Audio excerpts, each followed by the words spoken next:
Bonjour.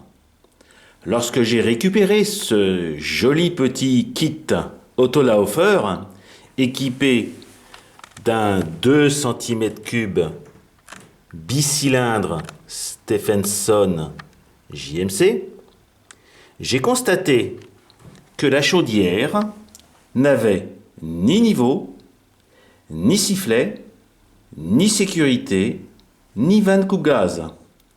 J'ai donc décidé de commander auprès de Fabrice les accessoires indispensables au bon fonctionnement d'une chaudière telle que je le conçois.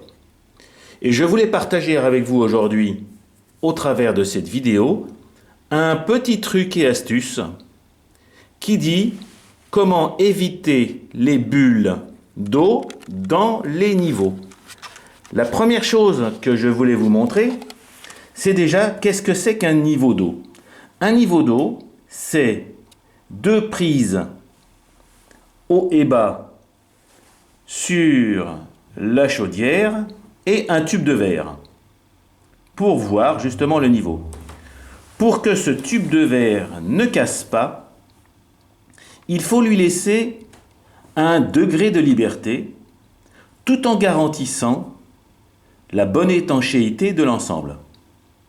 D'autre part, même si sur celui-ci, comme vous le verrez, il est facile de deviner qui est la pièce haute de qui est la pièce basse, les niveaux d'eau simples ont des pièces hautes et pièces basses qui se ressemblent fort. Alors, comment distinguer la pièce haute de la pièce basse? Eh bien, c'est très simple. La pièce haute est celle qui a un petit bouchon sur le dessus.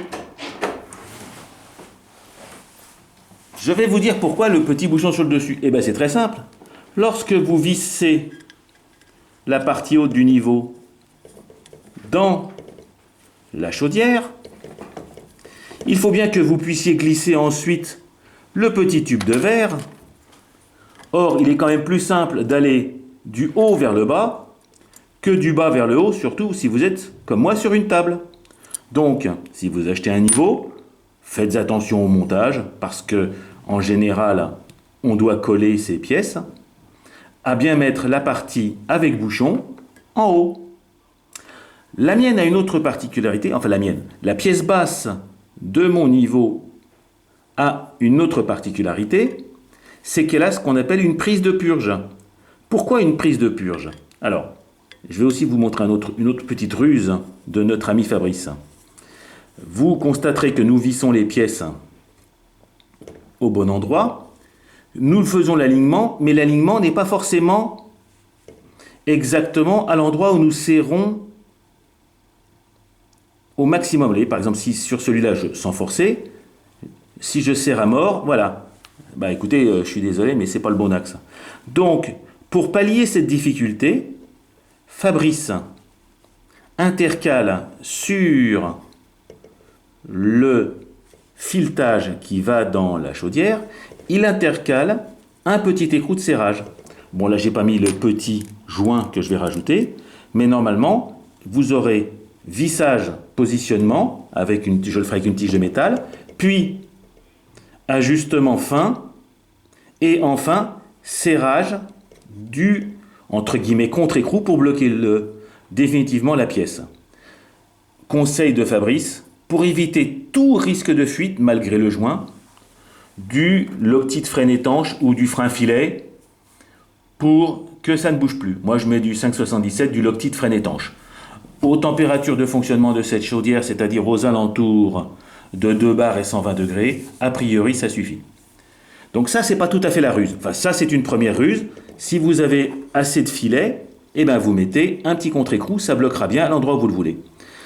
Ma prise ici, ce que j'appelle ma prise de purge, va me permettre de souder. Alors, il faut que je positionne exactement l'endroit en fonction du bateau, mais va me permettre de souder un tuyau qui va me permettre d'aller jusqu'au régulateur de gaz. Après, lorsque j'aurai positionné le régulateur de gaz, je positionnerai la vanne de sécurité gaz pilotée par le cerveau, sachant que, tel que je le pressens aujourd'hui, j'ai pas beaucoup de place, je pense que je vais faire une petite pièce de support juste devant le tank à gaz à l'avant du bateau. De toute façon, comme ça ne bougera pas. Je mettrai du tuyau de 2 ou du tuyau de 3, ça n'a pas d'importance. Mais je pourrais aller, que j'ai mis ou pas le régulateur devant ou derrière la chaudière, je ferai un circuit de gaz qui ne posera pas de problème. La petite ruse, en fait, qui initie ce sujet, c'est comment j'évite... Alors, je positionne, alors, je vais le faire macroscopiquement, voilà, je resserre un petit peu. Le tube va se glisser dans ces deux compartiments. Alors, comment on assure l'étanchéité de ce tube? Alors, c'est exprès que le tube a un peu de jeu. Pourquoi? Parce que sur le tube, on va glisser, comme vous le voyez ici, un écrou avec un joint Viton à l'intérieur. Et lorsqu'on va serrer modérément, je le précise, modérément cet écrou sur le tube, il va le faire le joint. Alors en fait, la ruse consiste à glisser le tuyau, mettre les joints entre les deux, hop, voilà, bien sûr, j'aurais mis l'autre, j'ai oublié celui-là, et revisser vers le haut et vers le bas. Donc en revissant ici, vers le bas, sur le tube de verre dont la longueur a été calculée, pour bien sûr ne pas masquer les trous, parce que si, là je vais glisser à l'intérieur, pour vous donner un exemple, je vais glisser,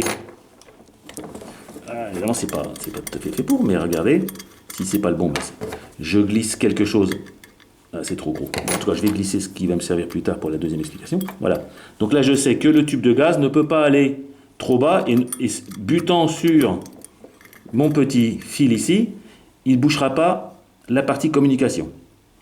En haut, j'ai assez de jeu, vous voyez, je vois le tube, on le voit en tout cas ici. J'ai suffisamment pour que ça, il n'y a pas besoin de beaucoup de toute façon, pour que la partie serrée vienne en contact avec le verre pour le bloquer.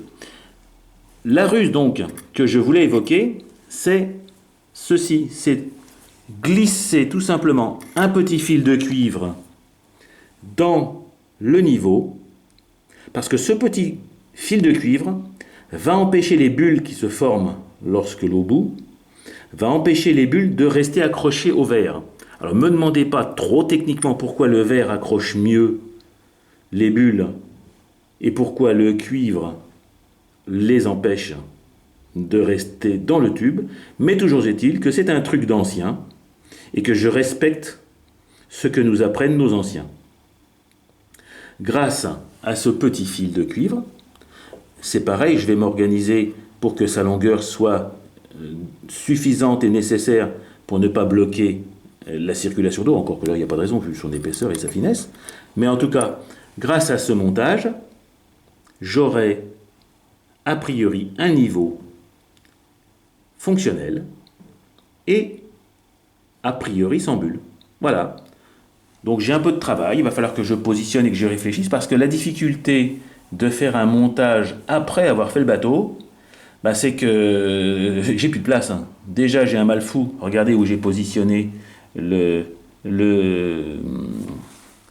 siphon du manomètre, parce que sur cette petite chaudière, je n'avais pas beaucoup de prise en 6,75 pour mettre mes éléments. Voilà, écoutez, j'espère que ce petit truc va encore une fois vous aider à progresser dans le domaine de la vapeur. Et je n'ai plus qu'une chose à vous dire. Au revoir les amis.